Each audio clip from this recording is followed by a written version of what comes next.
নাটোরের সিংড়ার চলন বিল মাসখানেক পরেই এসব জমিতে শুরু হবে বোরো ধান রোপণের ধুম।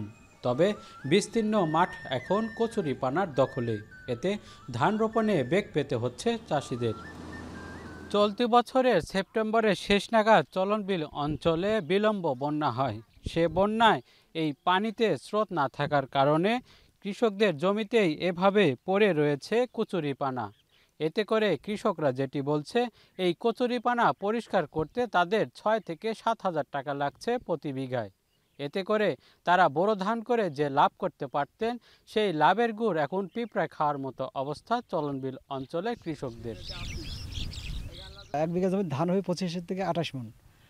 এখনই হচ্ছে ১০ মণ ধানের টাকা ফুরায় গেল, লাগানো তো হয়নি।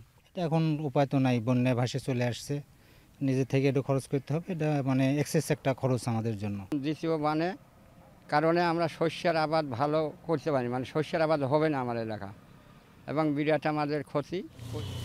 প্রতি বছর চলন বিলে প্রায় ৩৭,০০০ হেক্টর জমিতে বোরো ধান এবং ৪,০০০ হেক্টর জমিতে আবাদ হয় সরিষার। তবে কচুরিপানার কারণে অন্তত ২,০০০ হেক্টর জমিতে সরিষা চাষ করতে পারেনি কৃষকরা। স্থানীয় কৃষি বিভাগ বলছে, কচুরিপানা সংরক্ষণ করে জৈব সার তৈরির পরামর্শ দেওয়া হচ্ছে। পাশাপাশি স্থায়ী সমাধানের আশ্বাস দেন কৃষি কর্মকর্তা।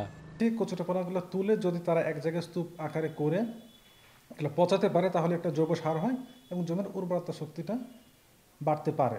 এছাড়া আগামী বছর যাতে সমস্যাটা না হয়, এই জন্য আমরা উপজেলা প্রশাসন সহ পানি উন্নয়ন বোর্ড এবং অন্যান্য দপ্তরের সাথে কথা বলছি। প্রতি বছর শুধু বোরো মৌসুমে চলন বিল অঞ্চলে অন্তত ২.৫ লাখ টন ধান উৎপাদন হয়। তবে গেল কয়েক বছর ধরে বিলম্ব বন্যায় জলাবদ্ধতা আর কচুরিপানা ভোগান্তি বাড়িয়েছে কৃষকদের।